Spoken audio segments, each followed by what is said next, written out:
Hey lifers, and welcome back to another podcast episode of Because Life Can Be a Niche. I am so glad you came into the living room and are here with us today. If you are watching this on YouTube, the channel Life Can Be a Niche, hey, hit the subscribe button. It is free, doesn't cost you a thing, helps us out a lot. Make sure you get in the comments. That also helps me out because I know what you think about the episode, and it allows me to also prepare future episodes based on your comments and what you have to say. And for those of you who are listening, please be sure to follow me on @KatieBryantWrites on Twitter, Facebook, and Instagram. Love to see you also on my blog site, KatieBryantWrites.com, and Life Unfolding. As you can tell, the theme is life, and that's what we do. We talk about life and all things related to it. So with that said, you know we always start our episode off with a tea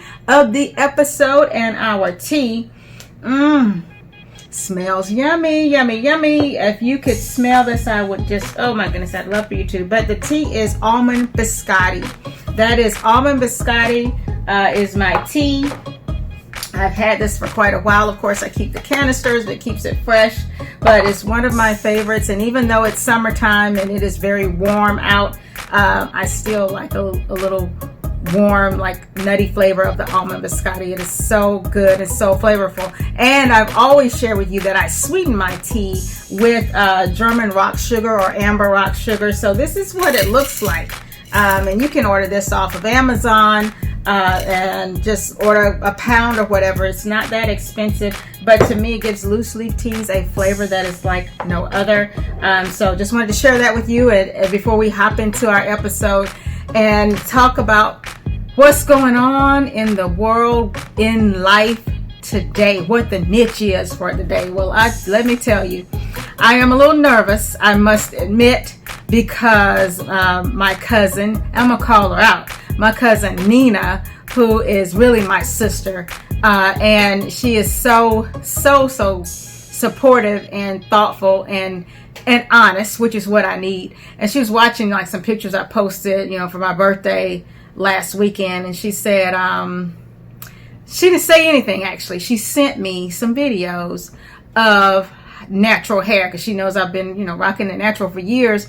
But I'm one of those people who I don't really like to spend a whole lot of time doing things, especially my hair. So when it said wash and go, that's what I've been doing, like literally shampooing my hair and like, throwing a little bit of product in or whatever and just walking out the house. I don't do the roots and pull anything, none of that stuff.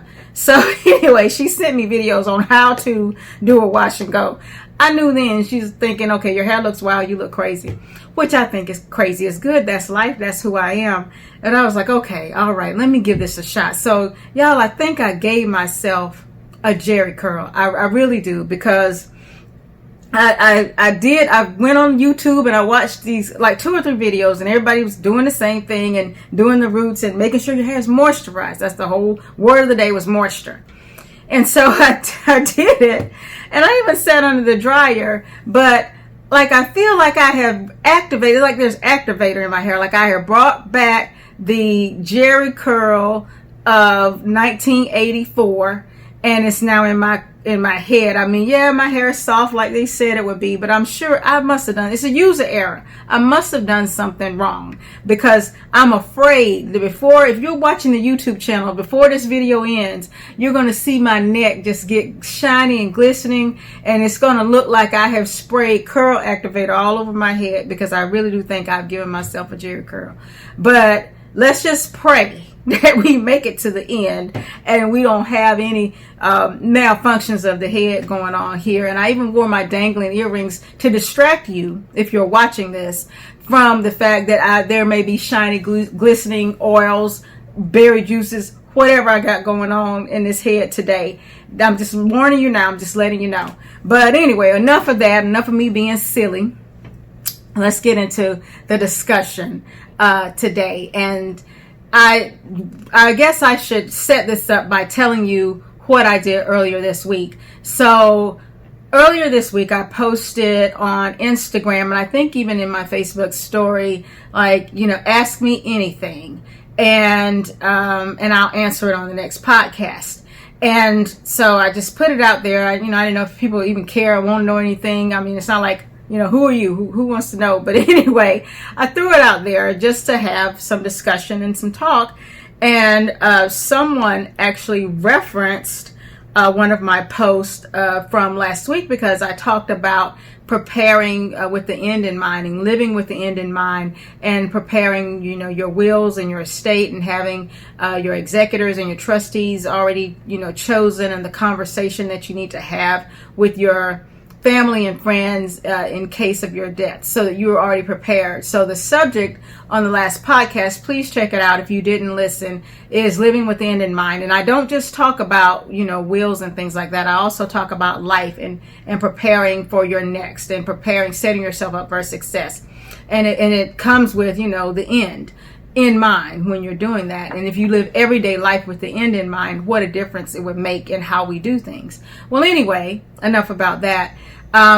In my post, I said, one of my biggest fears as a divorced mom of boys is making sure they're taken care of financially in case, I die, or when I die, just making sure that I have some type of financial inheritance for them when the time comes. And someone referenced that, and they said, okay, that's one of your fears. What's another one of your fears? That was a question. And I thought about it, and still thinking about it because it sat with me for a little bit, because I have a lot of things that sometimes cause me a little bit of indigestion. I won't say that I'm living a life of fear, because I do have faith. But there are some things that scare me, and some things that actually bother me. And this was one that just kind of hit home, because it's Father's Day weekend. So as we're recording this, I am in a place of also remembering my father. I've shared on the podcast before. I lost my dad. It still hasn't even been 2 years yet, but this will be my second Father's Day without him. And thinking about that, and thinking about the financial inheritance you leave for your children, I also think about wisdom, and leaving them with wisdom, and teaching them so that they are prepared. And that to me is something in life that takes them far beyond anything that I can do for them financially. Well, I guess what scares me a little bit is raising my sons alone. And especially, as I think about that now, because I am divorced, I have 2 young men, and my father, it just hits me so much this weekend, because my father was such a force in our lives. And I do believe that everything happens for a reason, that there is nothing that happens that is by surprise. It does not take God by surprise, and everything is as it should be.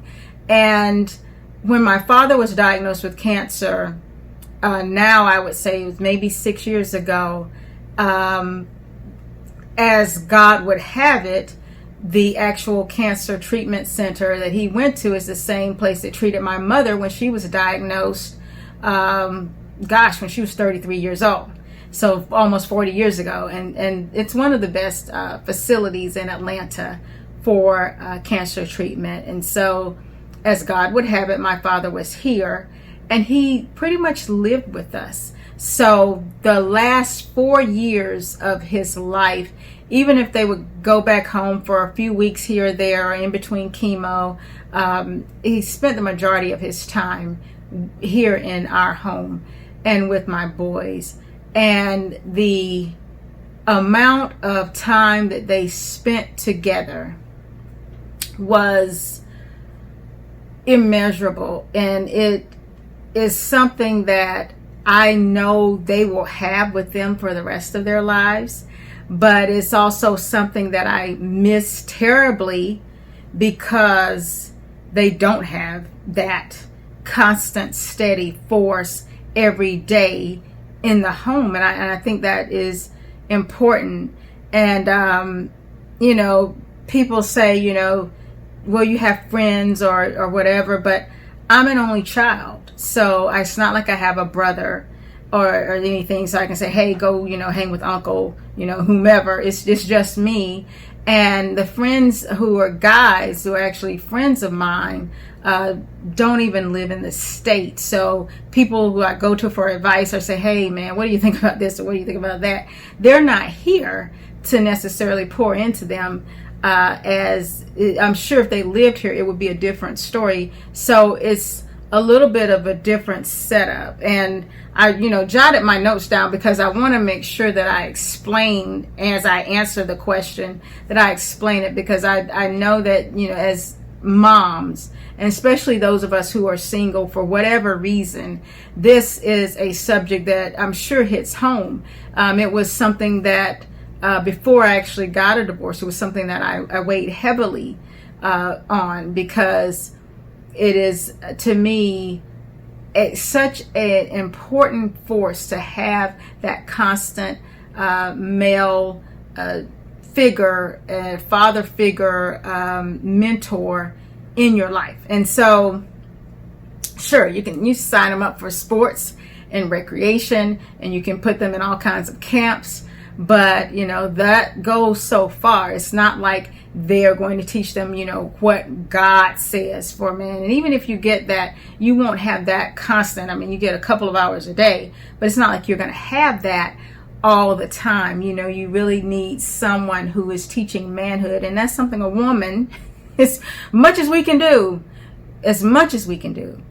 we cannot teach a young man how to be a man. We can teach them how to be a good human. We can teach them God's what God calls us to be as men and as women. But in terms of modeling that, it is something where, you know, well, the buck stops right there. You know, I can't model for you how to walk as a man, or how you handle things as a man. I can only tell you what my father left with me.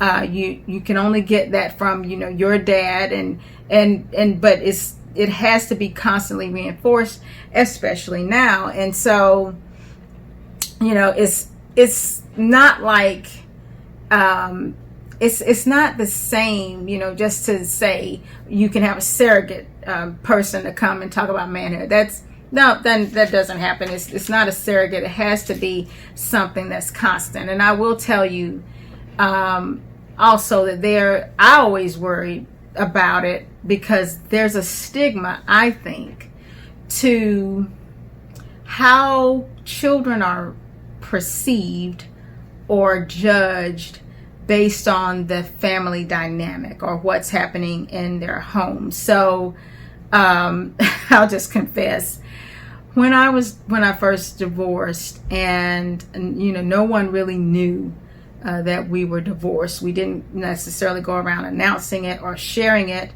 with people. And I remember going to like a couple of PTA meetings, or when I would take the kids to register them for school, and I would put on my wedding ring and go to all these meetings, and or when I would have a meeting, or when I would go to the doctor, even if it was something for their checkups or their appointments, I would put my wedding ring on. And I know that was about a little bit about me, but also about them too. And where it was really, you know, I'm just being as honest and as raw and as real as I possibly can. For me, I felt like people treated you differently if they thought you were from a whole traditional, if you will, family unit. And because I watched when I was married, I remember watching how people would look at, you know, folks coming in who may have been from a single family unit or a single parent home, and how they would just talk to them even, and how they would, to me, judge a little bit. And I always noticed that. It was always something that I noticed. And even if they didn't even know if that person was, and if they didn't have on a ring, you know, or I would hear people talking about, oh, well, is is she married? Oh, well, no, I don't think she's married. It's always this, it was this stigma.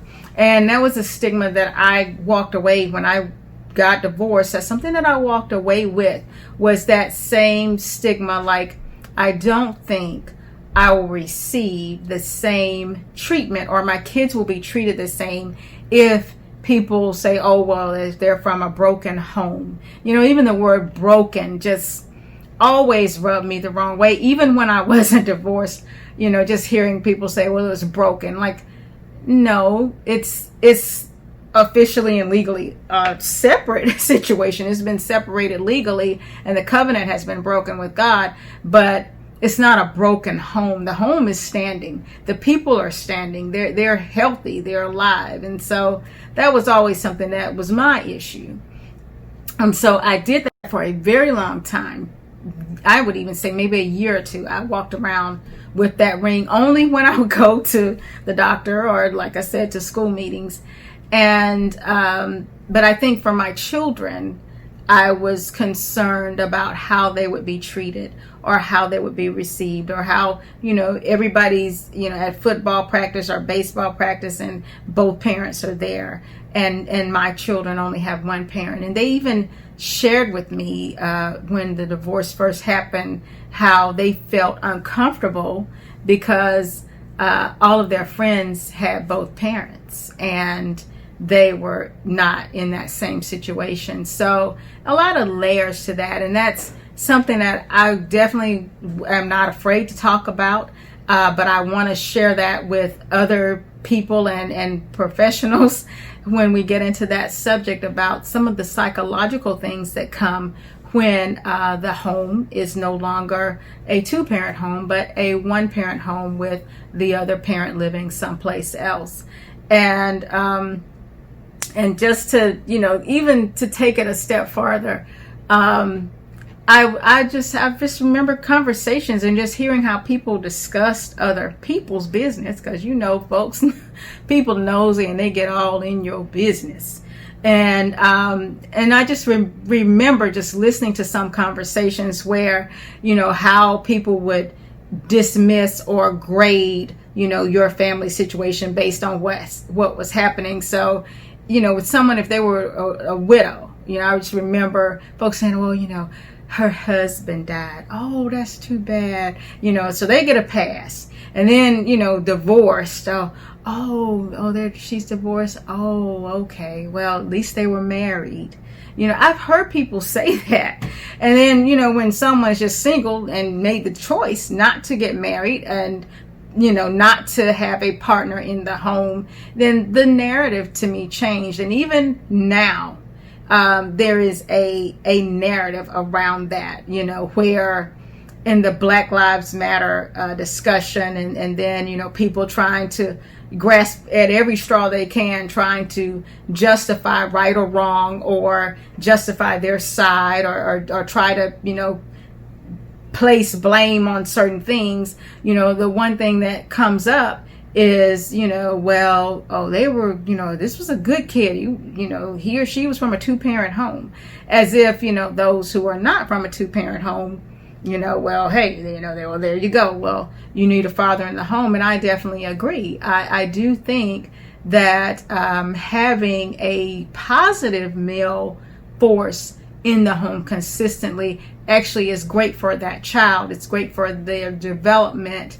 But I will not use that as a reason as to why, they got in trouble or something. Because I've seen people from two-parent homes get in just as much trouble and just as much mischief as those who are not. But, even in that narrative, I've seen it so much, especially recently, where it's, well, the issue is people need to have two-parent homes, or the issue is this, or the reason this is happening to these young black men is because they don't have a father in the home. And it's, on and on and on and on.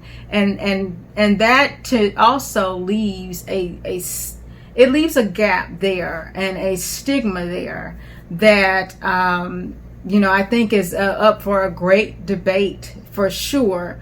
But one that takes on a connotation that can be negative. And that is also troubling, especially for those of us who are out here raising young men and young women on our own.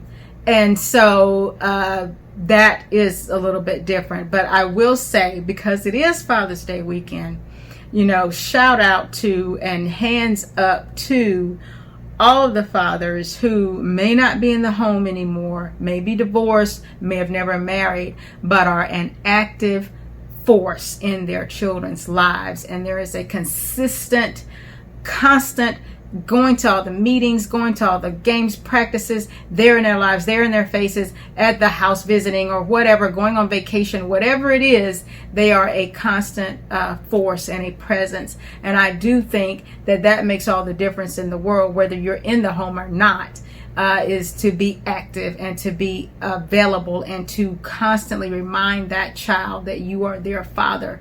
I think that is important. And I also think it's worth recognizing, especially Father's Day weekend, because that is the case. So it always kind of, bothers me a little bit when people, I think, judge or assume that because there is not a marriage or there's not a two-parent home, that there is a lack there. Because I know plenty of people, I have very close friends, plenty of people who never married the father of their children, and it's no difference. There was not a beat missed. It's as if they are married to me in terms of being there for that child and actually leading and guiding and showing them the way. So there is that side of it too, that I hope people will see that as well, and not just see that it's not a two-parent home and then automatically think, okay, well, problem city.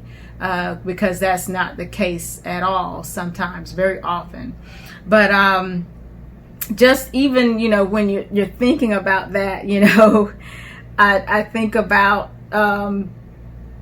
just when, remember Good Times. This is one of my favorite shows as a kid. And I just remember when James Evans died.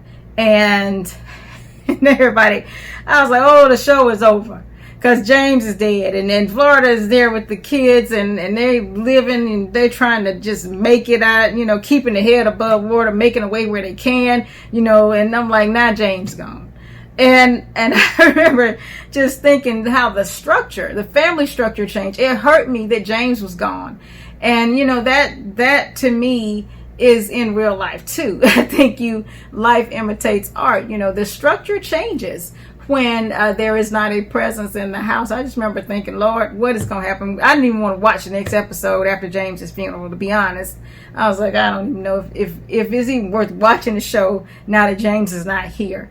And often I think that is in reality too. Like, okay, the structure is so different. What is going to happen? And it's a terrible situation when, you see a family unit that is so dependent on a strong father figure like James was, or even on a more personal level, my kids with my dad, because he was in the house, so their father is in their lives, but he's not in our home. But for the 4 years that my father, the last 4 years on earth, he was pretty much here, and he was there constant.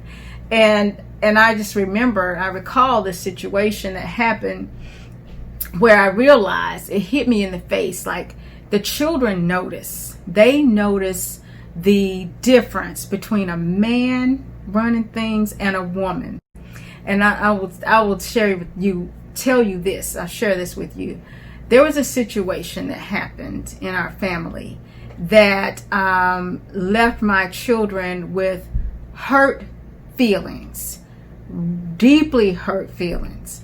And I knew it would, but I couldn't stop it from unfolding the way it was unfolding. And so I just remember, sitting with them and talking to them about, life hurts, things happen, we get hit, things happen that we don't expect, but we move on, and we look to God we pray about it, we move on, and we don't dwell in the negative part of that. And I remember my oldest son, saying to me, this wouldn't have happened if Granddad was alive. And it was like, whew, it was like a punch to the gut, and I'm like, I'm not a little girl, I got enough to take a good punch. But I was thinking, wow, first of all, that's something that I've never said. My mom doesn't say. So when my father passed, one thing that I try not to do is say, what would have happened differently if Dad were here. Because that is, first of all, it's sad thinking that, and it's painful. And then it starts, you're in this fantasy of living life as, well, if he were here, what we do is we share memories of him. We tell stories. We talk about the things that he did and what he said. We watch videos of him talking to them or interacting, and they just had this thing. They had this bond going. But to hear them say it wouldn't have happened if Granddad were alive, it was as if it was saying, a man wouldn't have let this happen this way. But I couldn't stop it, or I didn't feel like I failed, but I definitely felt like there was a clear differentiation between what my kids saw as something a man could handle and as something a woman could handle, and we handled it different ways, I'm sure. And in my mind, I actually agreed with them. I was like, I didn't say it out loud, but I was like, yeah, you're right. Probably wouldn't happen if he had been around. He would not have allowed this to play out like it did. And I'm sorry that it played out that way. But, it's just the fact that they saw that a man would have circumvented the pain that they were experiencing at the time differently than the way I actually circumvented it. So those are, things that just hit you. And I think if you are a parent raising children, and you are raising them, and you have a father figure, or you have grandparents around or who are close by, it does make a difference to them. And it hit me very clearly then that my children saw even the difference between a mother's love, a grandmother's love, and a grandfather's love, and that there is a clear distinction between the two. So I just recalled all the things that my father did that I can't do, but I try to make sure that we talk about. And I just one thing that Dad did with them that I think will carry them for the rest of their lives, I know it'll carry them for the rest of their lives, is he started having these talks with them. And for those who are listening, I'm doing the air quotes, because they were really puberty talks. Mom and I were not allowed to be in the room. They closed the door, and my dad would have time with my oldest son, and then he'd have time with the younger son. And they talked about things like puberty and growing up and how men treat women, and just things that men discuss with men. And those are things where I miss him dearly. And I miss that about what they shared. But just even now, to this day, they'll start talking about something, and I'm like, where did you hear that?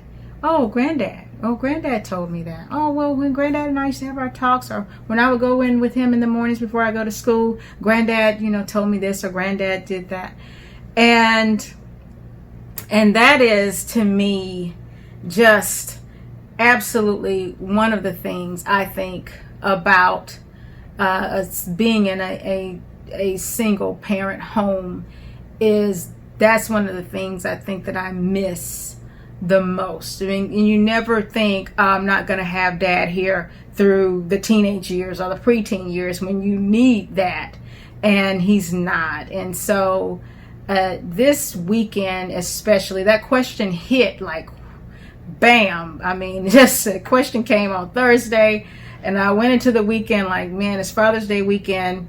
I'm already feeling some type of way, and now somebody's asking me, what makes you nervous or what scares you. And so, and I will say this too, because I want to be clear. You don't necessarily want any man just around your children or any man in your home.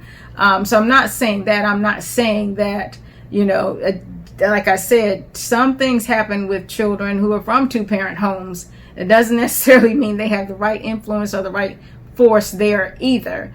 And you don't want that. I don't want that. I mean, you want someone who definitely is God-fearing, faith-filled, and their actions match up with the word, and their actions match up with what God says. There's no wondering like, oh, what are they thinking or what are they doing? It's very clear who that person is.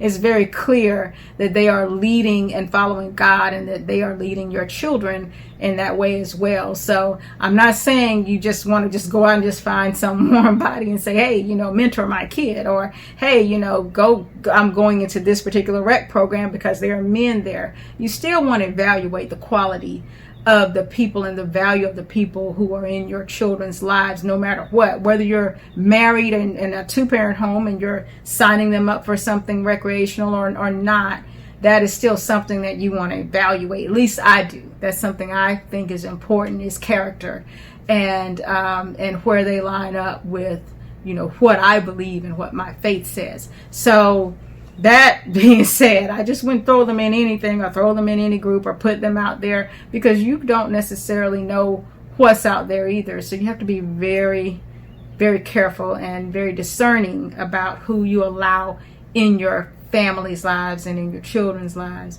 But what I do, because I've told you, okay, that's my concern. I'm not going to say fear, but it does scare me sometimes. I'll say that's my concern, one of my biggest concerns. But what I do is I talk with them. I share wisdom. The people who they're exposed to, I try to expose them to people who speak truth, who speak life, who walk in a way that if I'm no longer here, I wouldn't mind you being around them to walk in that way. And I share the memories of my dad. And we, like I say, we watch videos and we talk about dad and we tell stories about their grandfather, because I think that is very important. And they do have a living grandfather. He's not in the same town as we're in, but they do have that force, that positive force there. And they also have their father as well. So they have men in their lives, just not in the home and not as frequent and as consistent of being there every day like my dad was. But with all of that, that is what I do to try to reinforce character and skill. And no, I'm not going to be able to teach them how to cut the grass. I'm not going to be able to teach them how to change oil. I'm, not going to teach them how to, change the HVAC filter. I've done a video about that, me and this filter situation. So that'll be released later. But those are things that I can't teach. But I can teach you how to treat and respect people, how to treat a young lady, because I'm a lady, so I know what ladies like. I can teach them those things, and I can teach them responsibility. And, I do what I can, and I rely on God to do the rest. And I rely on God to send me the right people and the right resources to cover all of that I can't cover. And where the manhood, where I drop off, where I drop the baton in the manhood game, I pray to God to reinforce that, or to send someone or send resources or people to fill in that gap for them. And then I pray that everything I put them in, every organization, every group, every team, whether it's golf or swimming or tennis or baseball, whatever they're into this week, whatever it is, I pray that they are teaching things that line up with our value system in our home. And that's my answer for that. That's all that I can do.